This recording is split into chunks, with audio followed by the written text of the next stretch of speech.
Your skill set from abroad should not go down the drain. You need to use it, and here is what you should do. Do you have 70% of that job requirement? If you do, then apply these steps and get back on track in your career.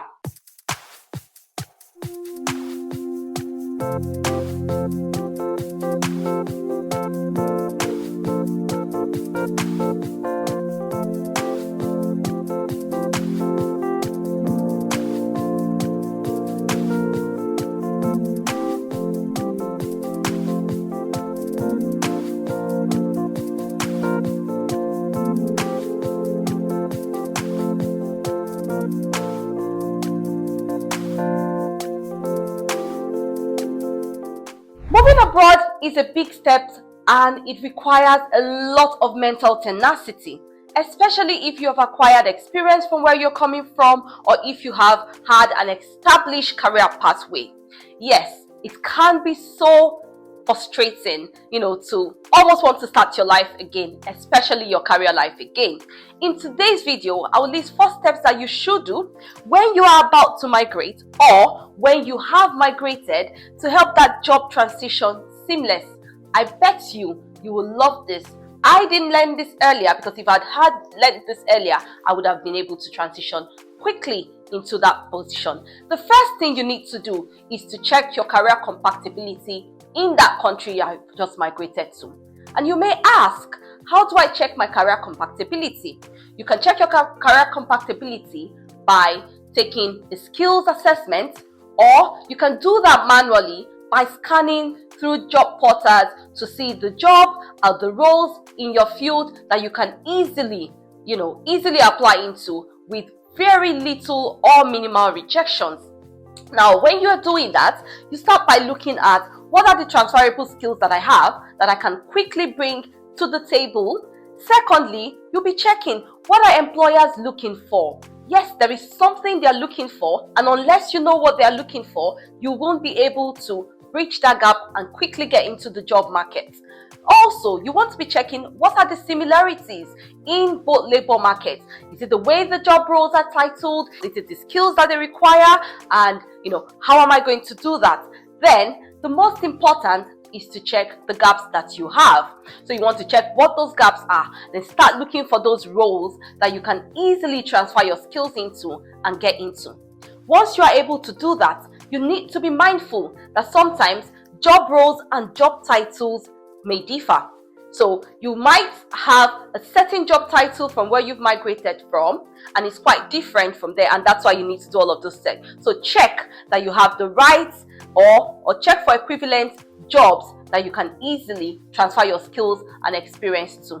This will help the transition easy, and you have little or no rejections. Second, you want to bridge the gap. Because you found out what the gap was and the first step, you want to be able to bridge the gap in this one. Once you've established that, you need to know how you will bridge the connecting dots between where you are, not having a job, and getting a job. How do I do that? You can do that by going for trainings. You can do that by enrolling for certain trainings that are needed because you found out from the first step what those gaps are, what the trainings are, what the similarities are, and then you want to do the training to get you to that point. Also, a beautiful way to do that is to get an in-between role. Yes, it's called a bridging role because it helps you to get into the labor market. It helps you to get into your field, and also help you to build gradually to the place that you want to get to. So how do you do that? An in-between role, let's use the typical example of a data analyst role. An entry-level data analyst, a junior data analyst, a senior data analyst, a data analyst manager, and then maybe a data analyst director. So if you were coming from abroad and you had been a data analyst manager, when migrating, an in-between role can be a senior data analyst. Yes, so when you get that in-between role, it helps you get into the market because you've got the right experience, because you've done you've done your research initially, you know the gaps. You are able to get into the role easily without or little rejections, and then you begin to build yourself. Once you have done that, the third step is start developing yourself to have the right skill match that they are looking for. Yes, you have built the bridge, you've gotten an in-between role, you are in the field, you are in the industry. What are the skill match that they require for you to hit that job of the data analyst manager? That is what you'll be doing on this step. You want to check what trainings are required, what qualifications, what certifications are required, what skills are also required. How do you do this? You can do this by asking questions with the right connections you've made in the job. You can also do this by requesting to shadow. Yes, you want to shadow data analyst manager because that's the only way you will be in the real life situation and have lived the experience of a data analyst manager. Maybe like doing a day in the life of a data analyst manager. Understand what they require from a data analyst manager, the language they speak, the skill set that is required, and all of that. Once you have done that, take a note of those skill sets and also look at your key skill sets. What do you have? What are they looking for? Once you have established that, the next thing that you need to do is to understand or have a great knowledge of the industry. Yes, what is the data analyst industry in that country like?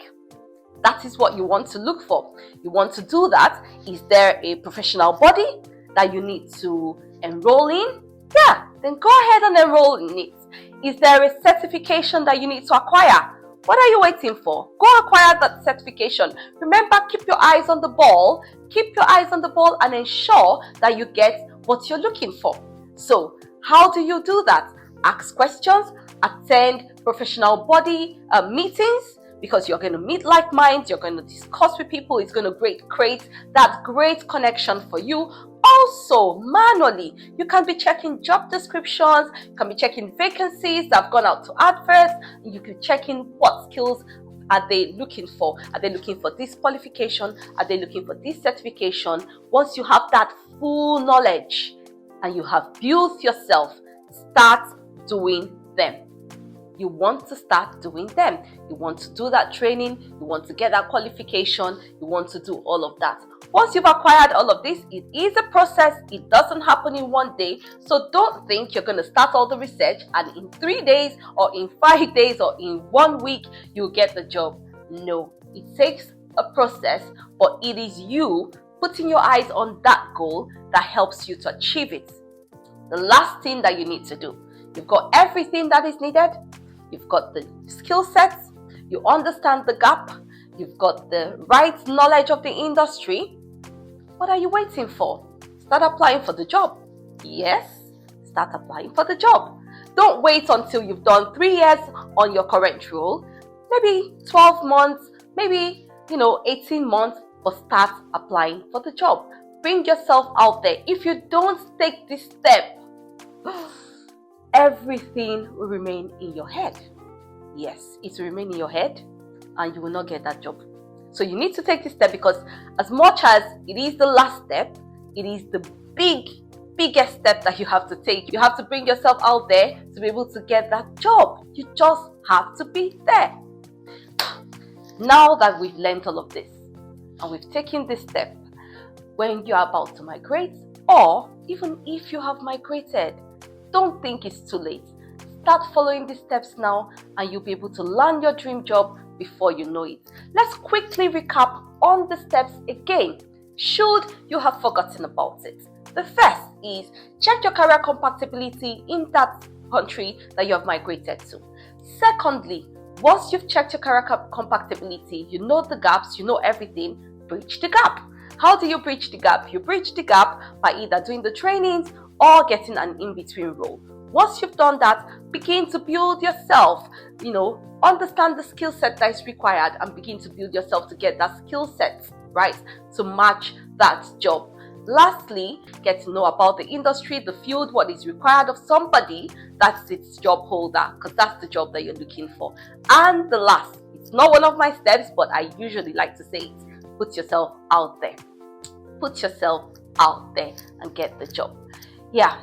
Have you recently migrated? I would like to know the steps that you took to be able to get you into that professional space. Do you want to share with us? please drop a comment in the comment section and I'll pick it up. We can talk about it. Other people would also be able to see that and they would learn from what you have done. Thank you for watching. If you've watched up to this point and you are new here, please do well to subscribe and hit the notification bell so you get more information on tips whenever we upload a new video. If you haven't liked or shared this video, what are you waiting for?